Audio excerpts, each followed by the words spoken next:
This is a series that I'm calling A World of Waves, how Fourier Analysis changed mathematics and runs your life.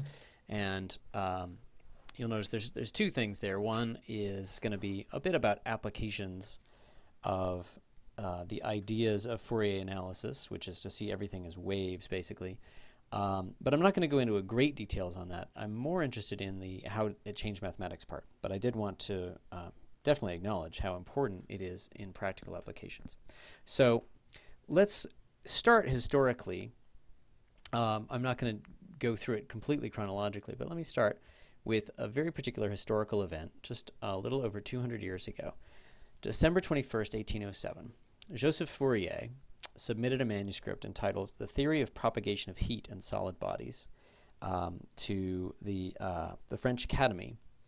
And this is really, it's great that we can date this so precisely, that it's the start of an amazing transformation and an amazing story that continues to this day.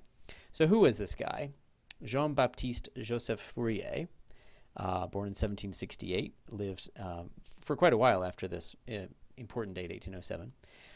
He was at the École Polytechnique, and he went to Egypt with Napoleon. In fact, he was Napoleon appointed him as sort of a engineering political kind of role in Egypt, and he moved into politics for real, and he became the prefect of the Department of Isère.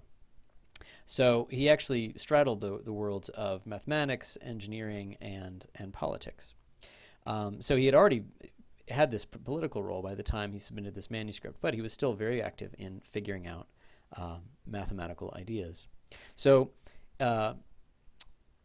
here's a copy. I didn't find a scan or anything of the original manuscript, but this is what that original manuscript developed into in 1822, the Théorie analytique de la chaleur, analytic theory of heat. And you can actually get this for about $16,000, a copy, original copy from Christie's, the auction house.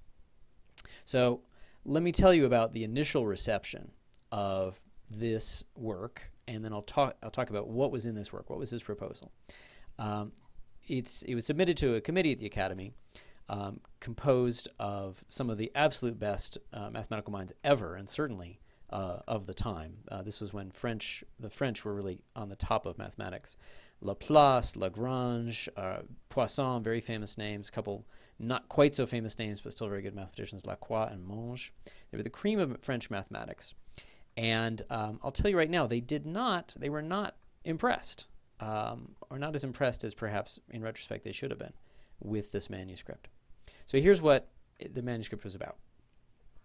The fundamental problem is, given the temperature on the surface of an object, can we predict the temperature inside? And to be simple, let's say the steady state temperature.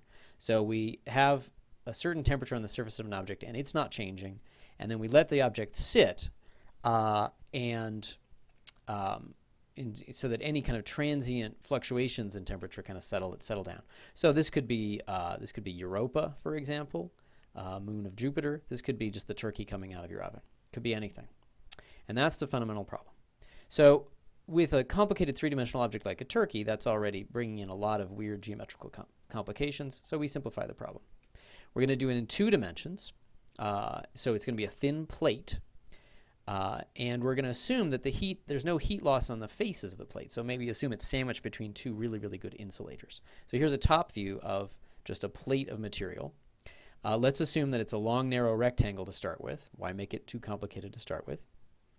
And we're going to actually assume that one end is essentially infinitely far away. So that's what this is up here indicating. So it's a rectangle with a bottom edge down here and 2 super long edges going off essentially to infinity. So that's a very simple shape, and it's 2 dimensions, not 3. So that should simplify things. So to even simplify it even more, for a first case, we're going to hold both the long sides at freezing, T equals 0 Celsius, and we'll hold the short side down here at some fixed temperature profile.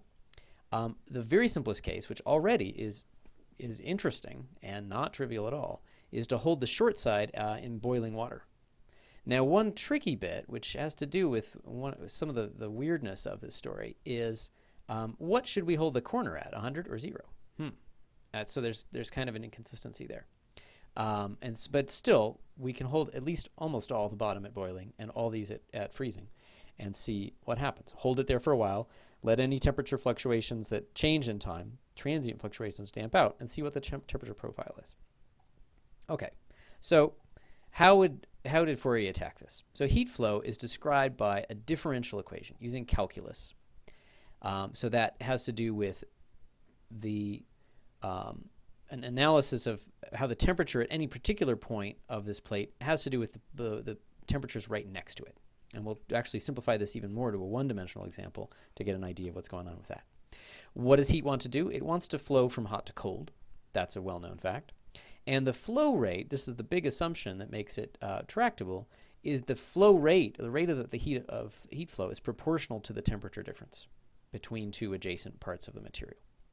And then again, we want to know what's the steady state temperature. Eventually, our experience is that if you hold the boundary of something at a constant temperature, even if there was some fluctuation originally inside, eventually the inside will settle down to some sort of temperature profile. We're just not really sure. So we're going to simplify even a little bit more. This is actually really what this exact case is where sort of all the controversy lies. The simplest case that Fourier analyzed and was already interesting. But we're actually going to take it a little simpler to figure out what we would expect. We'll go to one dimension. We're thinking of heat flow along a rod. And so we're imagining that the heat can flow in or out at this end or in or out at this end, unless we insulate them, which we could do. And we're assuming the heat can't flow through the surface of the rod on the interior, like here. Okay, so that's a simplification. Either maybe there's a vacuum here, so it's really hard, or you super insulate the sides of the rod. But the main thing is the heat flow. We want the heat flow to only be going in one dimension, left or right, and maybe in or out the ends of the rod. Okay, so let's think about steady state temperatures. What would give you a steady state temperature? Well, if you just set the whole thing to be a constant temperature, the whole thing is they say 37 degrees Celsius. It's in the body temperature bath of water, and then you just let it sit there.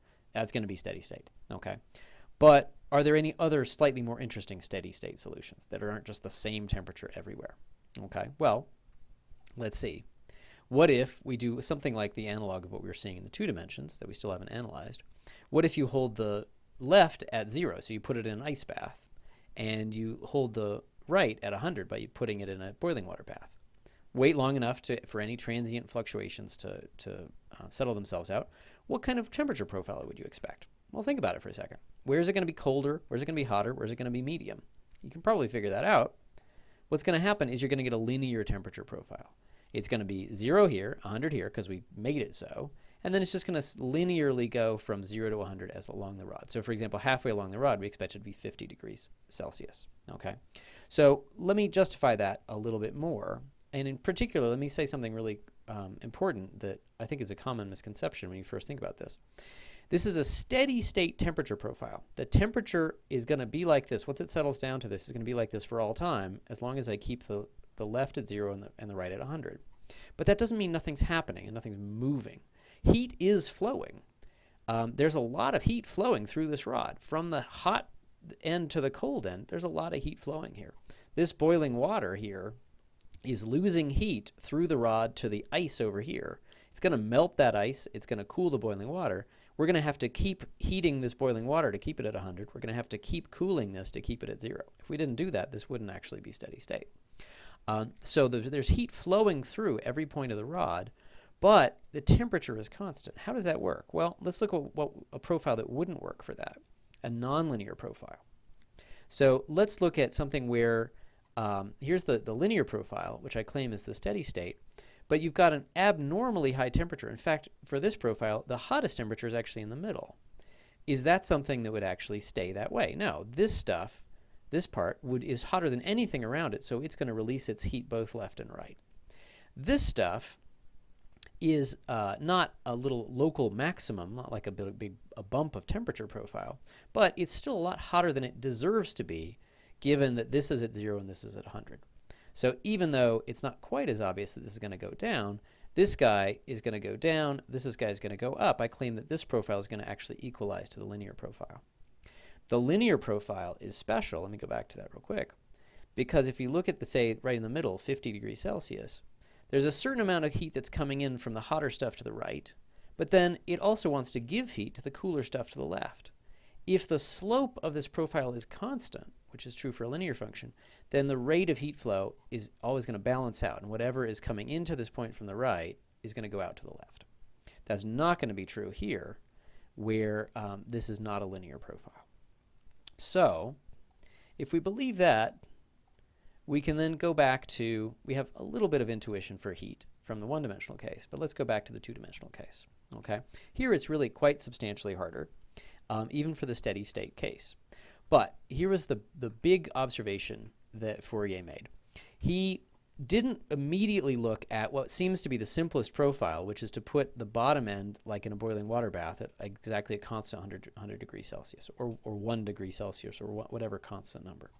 He observed that if you make this profile cold at the edge, hot in the middle, then cold at the end in a very particular way, as a sine wave profile, he solved the resulting differential equation exactly, and he found that it gave a very particular simple answer that could be described by a very nice equation. So here's a picture. So we're going into 3D pictures, but that's because the 2D on the bottom here is the plate, and then the third dimension going up is the temperature. So it's a graph of the temperature as on the position of the plate. So these are all the same picture. This is a top view, so it's just like a USA Today kind of weather map, with the hottest part being in the middle of the short edge, and then cooler being towards the edges and as you go out to the right. And if you want to see a three-dimensional version, here's 3 different rotations of that. So here's the short edge where we're making this particular very special sine wave temperature profile.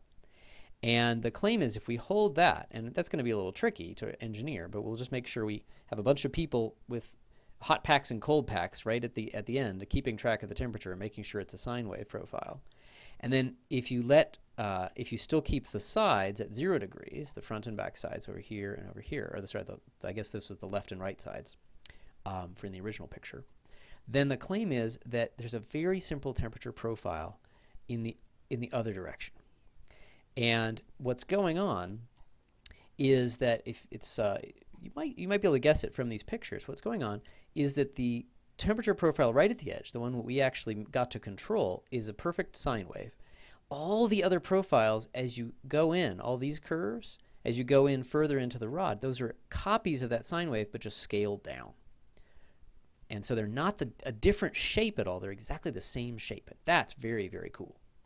And if you look up here, this is probably the best place to see it.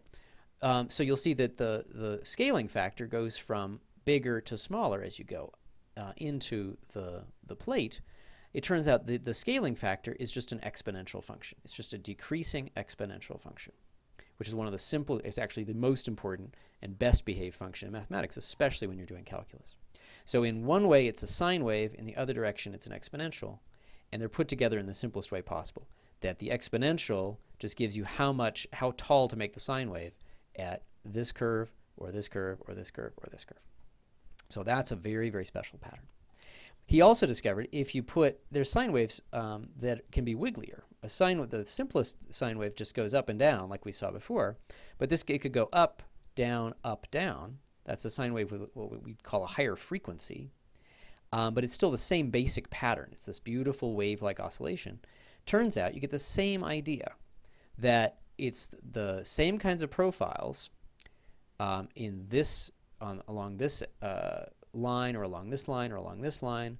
All those cross sections are the same profile, but just damped down. And what happens is the decay goes faster. Notice that it's pretty darn small out here. What's going on there is that the hot part and the cold part are closer together. In the original thing, there was just one hot part, and it was relatively far from the 2 cold parts. As you go in, maybe here is the best place to look. As you go in, those tend to kind of cancel each other out. If I'm right here in the plate, I'm sensing some effect from the heat source here, but I'm also sensing a lot of effect from the cold source here. And it all tends to cancel out, and in fact, it tends to damp out the effect of the heat source pretty well.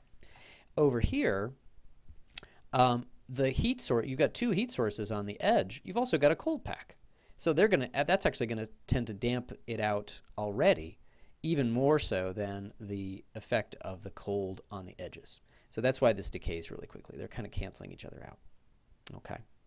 So I'll just say one thing. I'm talking mostly about the steady state case. It's very, very similar if you actually think of this as a picture of a rod where the space dimension is this direction, and then you track it in time. So imagine if you set up a rod with this temperature profile, and then you don't insulate it, and you don't make it a steady state, and you just let it go and let the heat flow into the cold and the cold absorb the heat, then you'll get exactly this kind of temperature profile, or almost exactly. It's very, very similar behavior. Okay, so Fourier has figured out what happens for these particular profiles, and that wasn't controversial. But here's why you might be underwhelmed by this. This seems very limited. Okay, we originally had this goal of saying, well, what if you just put the short side at exactly 100 degrees the whole way, and the long side at 0 degrees? Now he's answering a different question. It seems like it seems to work only for these sine wave edge profiles. So what? Who cares? What if I have something that's not a perfect sine wave? Can you give me any information at all? And in the next part, we'll see that the big thing he claimed was that knowing the answers to these very special cases gives you the answer to almost any other case, and that's the start of where it gets cool and where from the start it was complicated and controversial.